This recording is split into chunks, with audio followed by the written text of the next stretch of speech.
Numericals involving electric current, we are to determine the amount of current that is flowing across each resistance in the circuit that has been provided in the screen in front of you. Now, obviously, as you can see that this is not an ideal balanced condition of the Wheatstone's bridge, because the ratios are, although may seem similar, but it isn't the case. Because if you have 10 over here and 5 over here, so 10 by 5 is 2 is to 1, but over here horizontally it is 5 by 10, so it is 1 is to 2, so that doesn't really count in that case. Similarly, if you see the vertical case, it won't obviously come the come as a perfect ratio on both the sides in the vertical case as well. So 10 by 5 is obviously not equal to 5 by 10. So that means a current definitely flows through this 5 ohm resistor which is provided in the middle, that is in place of the galvanometer that we had considered while considering the Wheatstone's bridge. Now, this being not balanced, that doesn't really mean that there's any problem with it. Obviously, the current can flow. Now, let us assume that the current that is produced over here is I, and here you have I1 to be the current that is flowing in the upper branch, I2 in the lower branch, and then from I1 you have an I3 to be flowing through that bridging resistor, and again I4 to be flowing through that 5 ohm resistor on the right. Now this I3 again meets I2 in the up in the point here. If we are to name the points, then let this be A, this is B, this is C, this is D. So I3 meets um, I2 at this point, so you have I3 plus of I2 to be flowing across DC, and finally you have I4 to be meeting with I3 and I2. Now remember, I3 plus I4 is nothing but I1, because I1 has been, so let me write the equations for you. So I was I passes through the junction A, and as per junction law, the amount of current entering is equal to the amount of current leaving the junction. So that is simply I1 plus I2 on the other side of the equation. And again, I1 as it entered the junction B was again distributed across the two arms that were provided, and the two wires we have over there, I3 plus I4. And again, at the point D, the junction, the current entering was I3, the current entering was I3 and I2, and they got added and proceeded further from D towards C. And again, at C, what we have is I3 and I4 meet to give I1, I1 plus I2 add up to give I. So the current that was entering into that bridging circuit is what is obtained back from the point C. So this is the entire thing. Now we can consider two loops over there. In fact, we have many loops. After that, let us first consider the loops, that is A, B, D, A, like we had done in case of a Wheatstone's bridge. In that loop, there is no source of EMF, so that is why what you have over there is simply current multiplied with resistance. And so you have I1 10 times of I1 plus 5 times of I3, because I3 is in my sense, I am taking it in the clockwise sense over here, and then I2 is against my sense, so obviously 5 times of I2 is in the negative state over there, and that adds up to 0 because there is no source of EMF in that. So all the product of the current and resist and their corresponding resistances will add up to 0. Now in the second arm, okay, what we can do over here is that instead of I1 I can simply write it as I3 and I4. So here we have 10 times of I3 plus I4 plus 5 I3 minus 5 I2 that adds up to 0. We can just simplify that. We have 15i3 plus 10i4 minus 5i2, that equates to 0. Then again, for the other loop that we can consider over there, that is BCDB, just like the case we had done in case of the in order to obtain the balanced condition of the Wheatstone's bridge, and BCDB has the values, or carries the current in the clockwise sense if we are taking it. So I4 gets multiplied with 5, that remains positive in my sense, and I3 plus I2 going in the opposite sense uh, can be taken as negative, that multiplied with the corresponding resistance, that is 10 over there. And similarly is the case of I3 going in the opposite sense, so 5 times of I3 again is in the negative sense, and they add up to 0 with no source of EMF available there. Now we can simplify it further.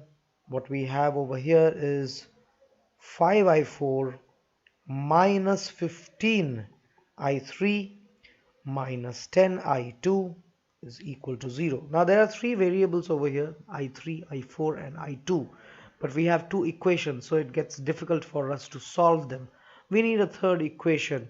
For that we can consider a third loop.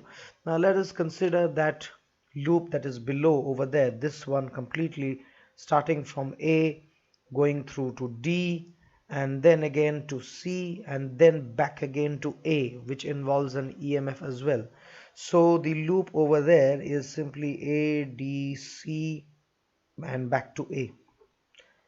Now in that case what we have is the current, total current is I, but however there is no resistance starting from the point A, but from point A through D what we have is I2 multiplied with 5, the corresponding resistance.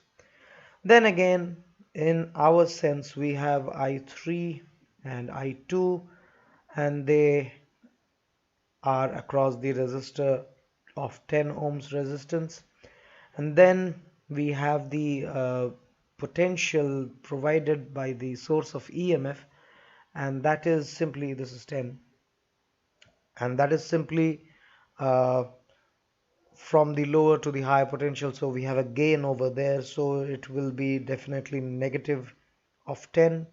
And again I being in our sense we have plus 10i.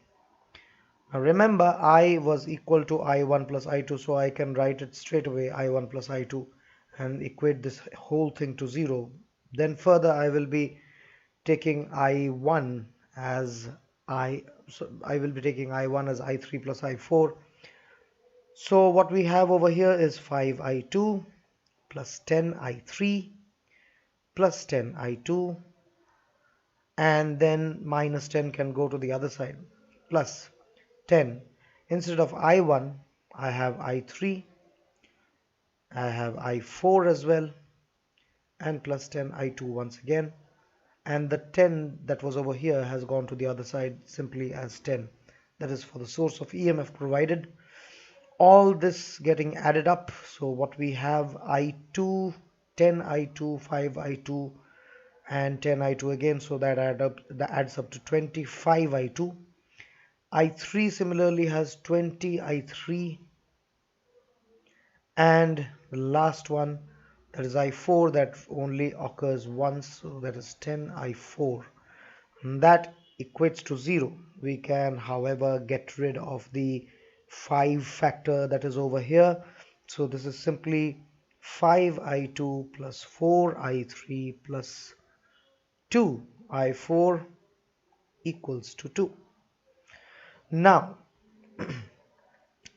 if we are to get to the value for this, we can solve it by determinant form, but considering these three equations that are over there, this is the first equation, this is the second equation, and this is the third equation. What we can do however is that we can substitute one of those values that we usually prefer, and get it done straight away. Substitution method will be easier in this case. We need not use the determinant because it's not that critical.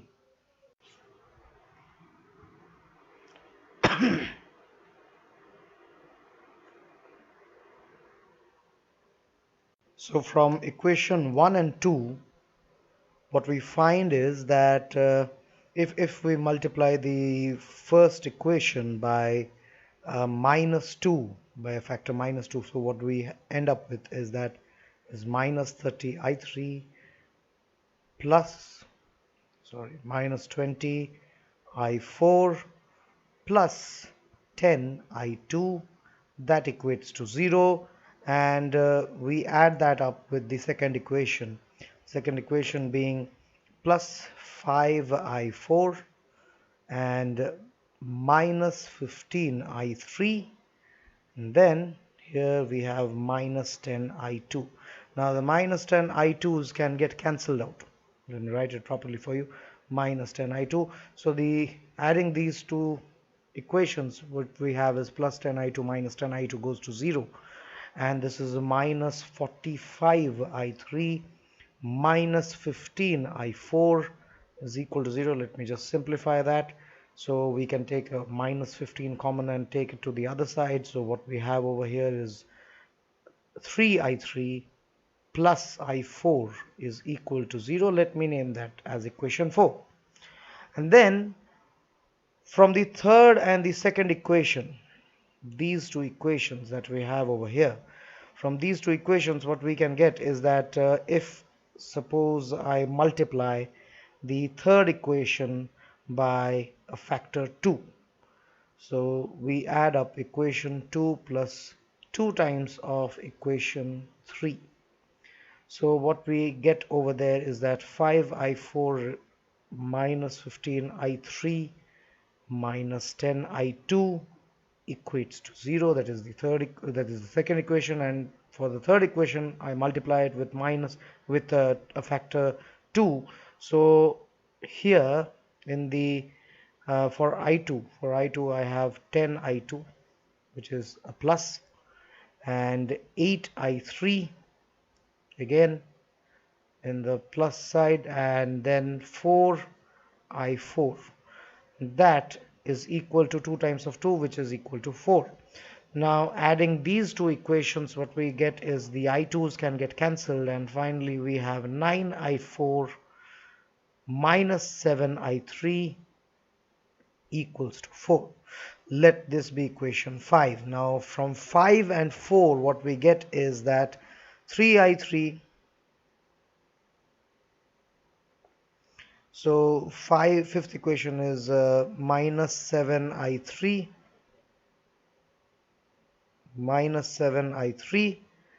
plus 9I4 equals 4, and the other one being 3I3 plus I4 equals to 0.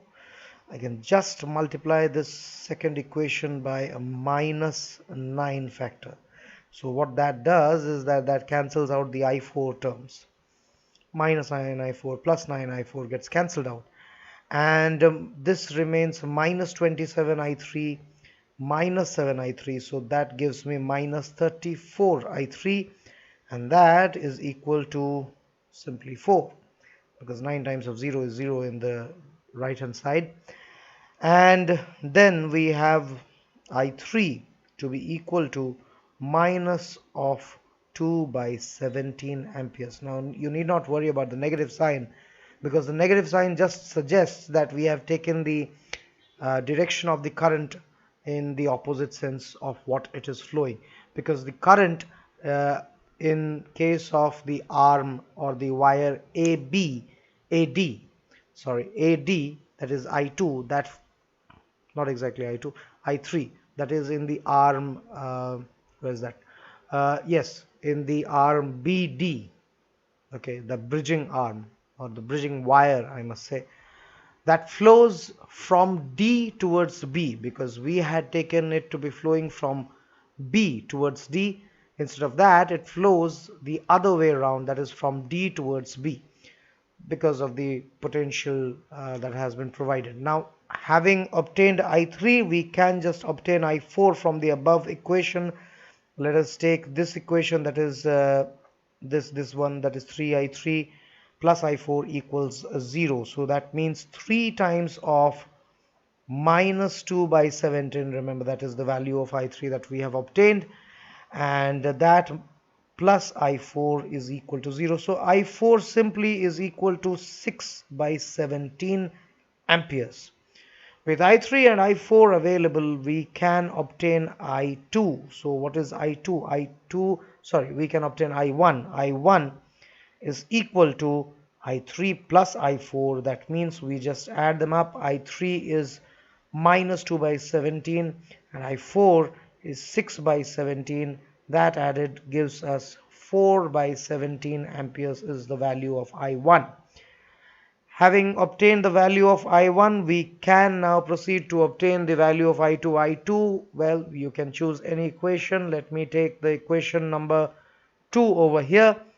And if I substitute all the values, that is 5 times of I4, which is equal to 5 times of, I'm writing over there, 5 times of 6 by 17 minus 15 times of minus 2 by 17, that is the value of I3, minus 10 I2, which is unknown, is equal to 0.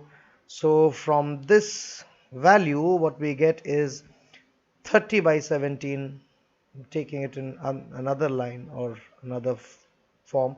So 30 by 17 minus of 15 minus of 2 multiplies to plus 30 again, plus 30 of 17 equals, the 10 can go to the other side, 10 I2, so equals 10 I2.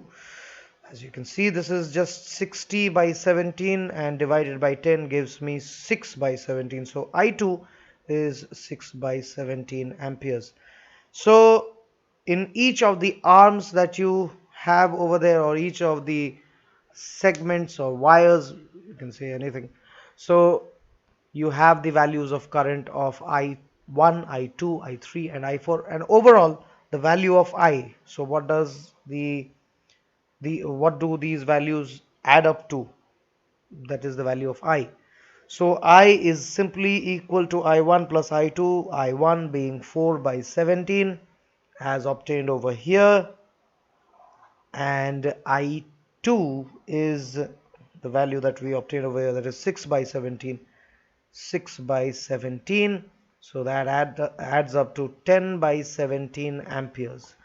So that is the value of the current that is flowing overall in that entire circuit, and uh, this is how we approach a problem using Kirchhoff's law, the current law used for the division of current over a junction, and the voltage law across a given loop that we can consider. Remember, every time that the way I take it is that I consider the currents flowing along the sense of the loop that I have considered to be positive, and that is why we and the current going in the opposite direction is taken as negative, which is quite easy to understand or easy to consider. So this is one sort of a problem. We can deal with another one if time permits. In one of the questions involving the charging of a storage battery of 8 volts, it is being charged by a 120 volt source, and the internal resistance of this battery, of this storage battery, is simply 0.5 ohms. So in that case, we have added an external resistance. I'll be drawing the circuit shortly. External resistance of 15.5 ohms. So we are to determine the terminal voltage of the battery during charging. Now in this case, in case of charging, what we have is that the arrangement is something like this, because you are providing a certain potential to, you know, a given arrangement. This is the storage battery, which has 0.5 ohms of internal resistance, 8 volts of EMF, and this is 120 volts, and the external resistor is provided to the circuit, which is obviously 15.5 ohms. Now in this case we have this is obviously in series with the internal resistance as is the case on every occasion. So now we have the value 120, and this in case of charging, if you remember what we had discussed earlier is that V uh, every time it is V plus IR, that is the internal resistance, is equal to the EMF that is provided to the circuit. But the charging process is the other way around, where we have E plus IR is equal to V. V is the potential that is supplied to the supplied in the external circuit here, that being 120 volts. So we'll obviously follow this equation, where we have 120 to be equal to EMF that is provided is 8, and the current multiplied with the resistance in this case being the total resistance in the circuit, that is equal to 16. Now the resistance obviously adds up, and this value over here, that is equal to 112, is equal to I times of 16. So 16 gets divided over there, so the current that is produced in the circuit is simply 7 amperes. Now 7 amperes, we want to determine the terminal potential difference between this, the voltage across this, when it is charging. Let this be V dash. Now the voltage across this obviously is equal to the potential difference due to the EMF, that is 8 volts, and the potential drop that is experienced by the internal resistance over there. So what is the case? So 8 volts plus the current multiplied with the internal resistance, the current over here is simply 7 amperes, and that when multiplied with the internal resistance of 0.5, so that gives me 8 plus 3.5, so that equates to 11.5 volts, this being the terminal potential difference in case of charging. If you remember in the theory part, we had discussed about the terminal potential difference, not the theory but the problem in the previous video. I had said that we consider the terminal potential difference across the external circuit that is provided over there, but in case of storage battery being charged, the charging process involves the internal resistance, terminal potential difference taken in the other sense. Now what is the purpose of this 15.5 ohms of resistance that is provided in series in the external circuit? Now obviously had there been only the internal resistance that is present over there, that would have provided less resistance, and lesser the resistance, the greater is the amount of current that would have been created. As you can see, because this is 16, the value is going to 7 amperes. Had this been only 0.5, the value would have been terribly high, that is 224 amperes. Now that is quite a high value of current, and that can damage the circuit. So obviously in order to protect it, we add this kind of a resistance, a higher resistance in the external circuit. A question involving drift speed can be dealt with, where it has been pointed out that if supposedly we have a number density of a copper conductor to be equal to 8.5 times of 10 to the power 28 meter to the power minus 3, and we have the wire to be of the length of 3 meters. This is the length of the wire, that is 3 meters, and the area of cross section is obviously very thin. That is 2 times of 10 to the power minus 6 meters squared, and then we have the current that is flowing across the circuit, that is 3 amperes. Now from this we would like to determine the time taken for an electron to cross from one end of the wire to the other end. We want to obtain the time taken.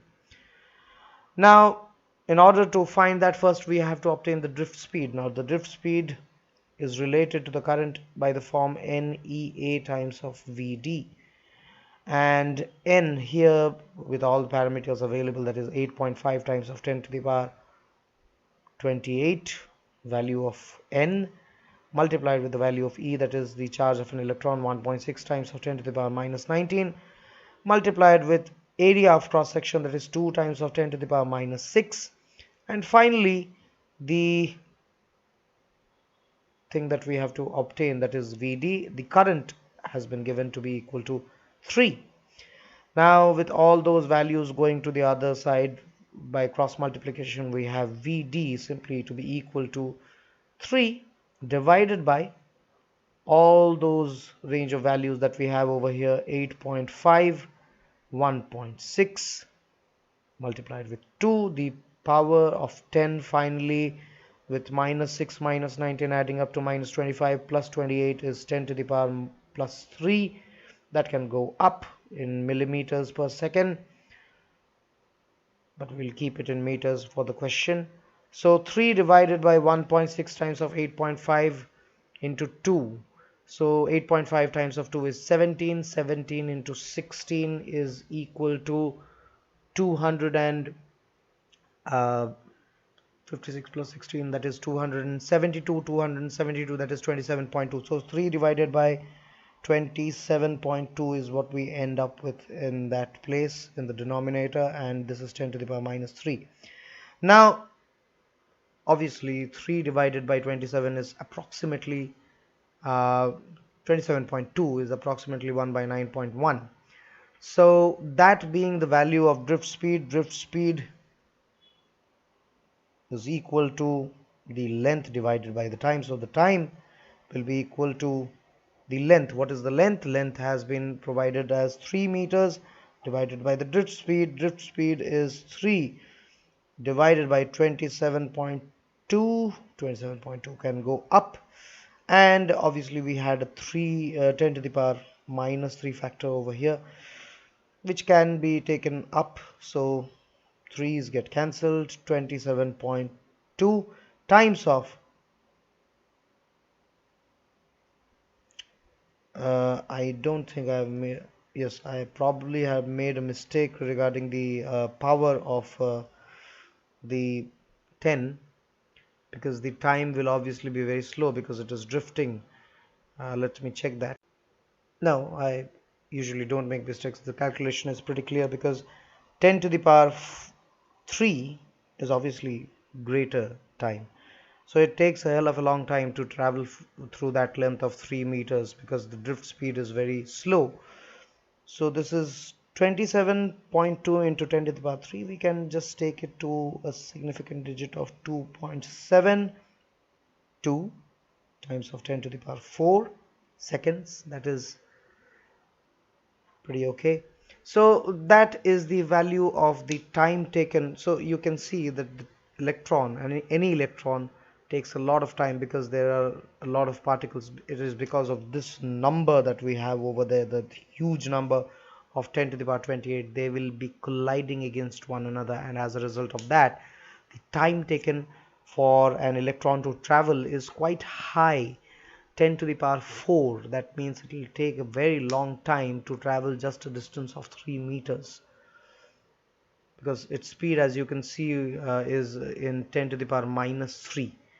So in millimeters per second, that we had discussed in the theory part of it. So that's it for the numericals related to current electricity. As of now, we probably can squeeze in a few more numericals in another video, and maybe some entrance related questions, but that's for the upcoming videos. Till then, thank you for watching.